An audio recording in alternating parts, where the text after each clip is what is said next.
Merci de votre présence, merci aux militants, merci à la presse d'avoir répondu à notre invitation pour notre conférence de presse de ce soir. Nous sommes maintenant à un peu moins de 15 jours du premier tour et cette campagne est une campagne qui nous occupe de façon active depuis désormais plus d'un mois. Nous avons d'ores et déjà sillonné un grand nombre de cantons, de communes. Nous avons rencontré des maires, des entrepreneurs, des agriculteurs et nous allons poursuivre cette campagne jusqu'à la dernière heure de la campagne officielle fixée à vendredi de la semaine prochaine, 24 heures. L'objet de l'invitation qui vous a été adressée pour ce soir consiste à vous présenter le nouveau document de campagne. Je rappelle pour mémoire que jusqu'à présent était distribué celui-ci que nous vous avons déjà fait parvenir et qui a été distribué sur un certain nombre de marchés qui le sera encore dans les jours à venir. Néanmoins, le document qui nous intéresse ce soir est le document programme et projet. C'est un document que voici sur 4 pages qui va être distribué par la poste dans l'ensemble des foyers de la circonscription. C'est un document important en ce qu'il est un document programmatique avec une reprise de nos principales propositions.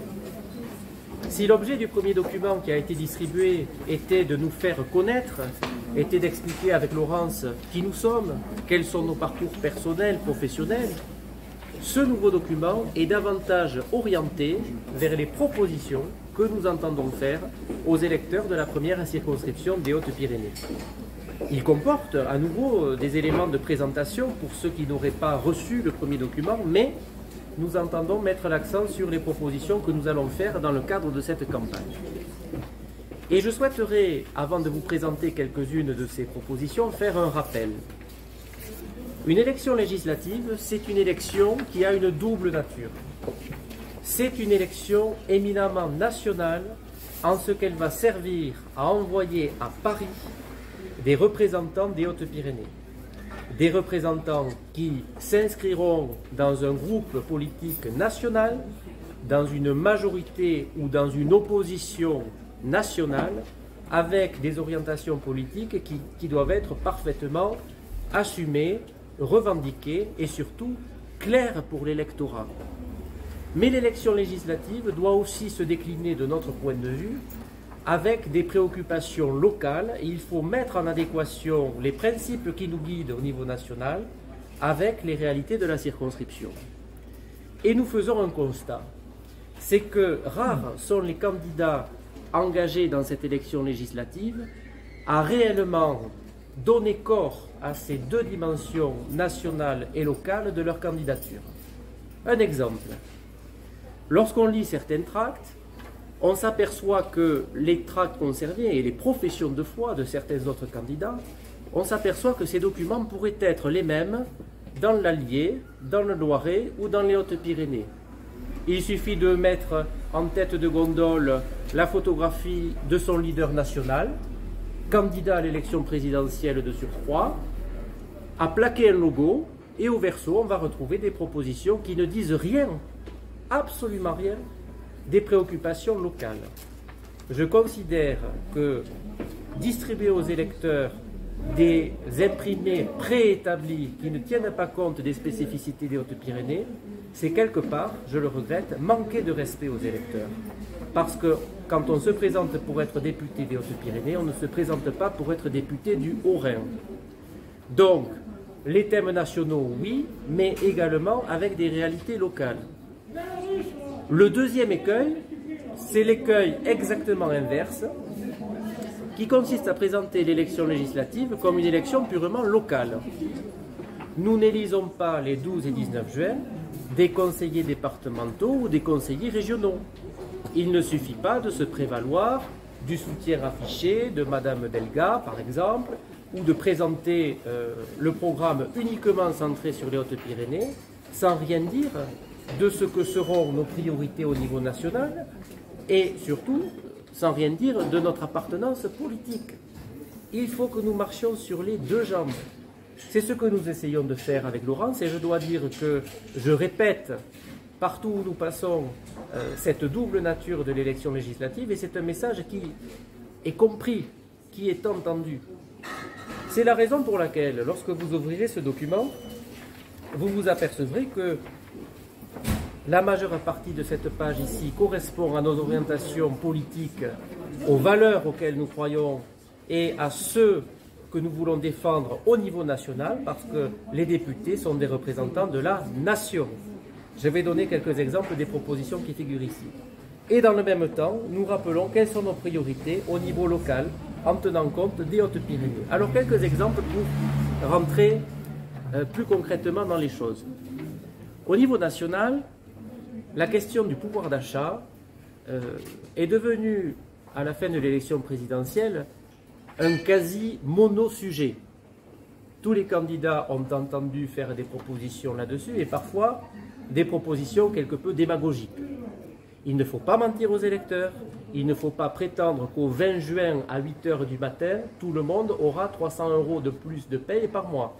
Personne n'y croit, il faut respecter les électeurs et il faut être sérieux. Nous disons, parce que c'est notre philosophie politique depuis toujours, pas pour la législative de juin 2022, nous disons que la source de pouvoir d'achat, c'est le travail des Français. Que l'argent gagné par les Français, c'est leur revenu, c'est le fruit de leur travail. Ça veut dire deux choses. Ça veut dire qu'il faut que le travail paie davantage demain qu'aujourd'hui. Et ça veut dire pour cela qu'il faut à la fois prendre des mesures en faveur du travail et limiter les taxes et impositions qui peuvent venir grever ce fruit du travail. Deux propositions concrètes à ce sujet. La possibilité pour tous les salariés de convertir leurs jours de RTT en salaire, c'est concret, c'est immédiat. Deuxième proposition forte, celle d'une réduction drastique des taxes frappant en particulier certains produits comme les carburants. Aujourd'hui, nous sommes l'un des rares pays qui avons imaginé la taxation sur les taxes, la TVA sur une taxe. Donc il y a des propositions fortes qui avaient été faites dès l'élection présidentielle d'il y a 2 mois. Ces propositions demeurent et elles sont reprises dans le cadre de notre projet législatif. Voilà 2 exemples très concrets pour le pouvoir d'achat. La santé, préoccupation qui revient souvent dans les échanges que nous pouvons avoir, Laurence, avec les électeurs. Il n'y a pas que le sujet de l'hôpital. Lorsqu'on parle de la santé, il y a le sujet des déserts médicaux et de la médecine de ville. Comment fait-on pour régler la situation? Ça ne se règle pas d'un coup de baguette magique. Mais là aussi, nous reprenons une proposition qui a été faite dans le cadre de la campagne présidentielle. Quelle est-elle? C'est la création pour les étudiants internes en 4e année de médecine d'une année d'installation prévue et normée pour tout le monde dans une zone sous-dotée en capacité médicale. Ça veut dire que tous les étudiants en 4e année, à côté de la question du numerus clausus, qui était l'objet d'autres propositions, mais ça veut dire que tous les étudiants, déjà selon les critères et le numerus clausus actuel, devront effectuer à minima une année dans une zone médicale sous-dotée. Bien évidemment, ça dure 1 an, mais il faut respecter la liberté d'établissement des professionnels, et par l'effet de ce passage obligé pendant 1 année, on crée un mouvement, on crée la possibilité pour certains jeunes médecins de découvrir la région et de découvrir ce que je crois depuis longtemps, qu'on peut beaucoup mieux y vivre, y compris sur un plan économique, que dans certaines zones, autres régions absolument surdotées en médecins, et on crée un appel. Par cet effet immédiat, là aussi, s'il est décidé au niveau national que ces médecins de 4e année doivent passer 1 an dans nos zones, nous pouvons commencer à réamorcer une installation médicale et à commencer à résorber le problème des déserts médicaux. 3e sujet, ce sera mon dernier exemple, la sécurité. L'actualité est là pour nous rappeler que malgré tous les efforts de cette majorité pour faire disparaître la question, le problème de la sécurité, de l'ordre, du maintien de l'ordre régalien est d'une actualité criante. Ce n'est pas le sujet de prédilection de la majorité actuelle, eh bien, nous entendons nous emparer de cette question, avec deux propositions parmi d'autres. D'abord, une augmentation massive du budget consacré à la justice. Nous sommes à la traîne de tous les pays européens. Il a été proposé dans le cadre de la campagne présidentielle une augmentation de 50% du budget consacré à la justice sur la durée du quinquennat, c'est-à-dire au bout des 5 années. C'est un objectif qui financièrement est tenable. Deuxième proposition, le rétablissement des peines planchers. J'en parle souvent, mais c'est direct, ça fonctionne, c'est constitutionnel.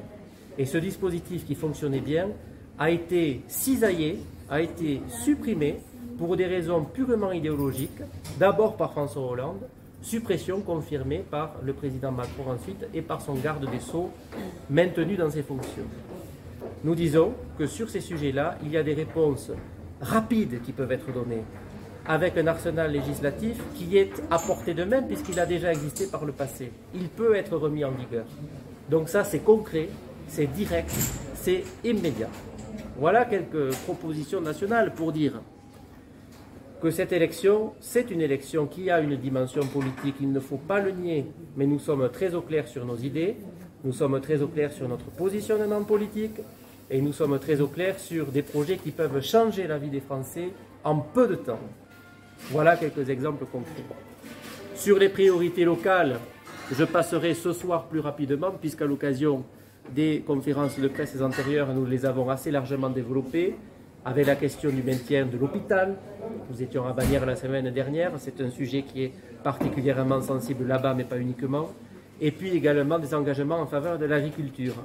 Nous rencontrerons à nouveau des agriculteurs cette fin de semaine et nous aurons l'occasion de dérouler nos propositions en cette matière. Voilà un projet qui marche sur ses deux jambes, le national et le local.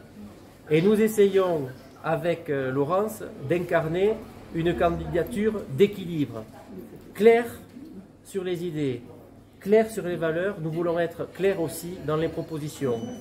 Nous avons des parcours qui se complètent.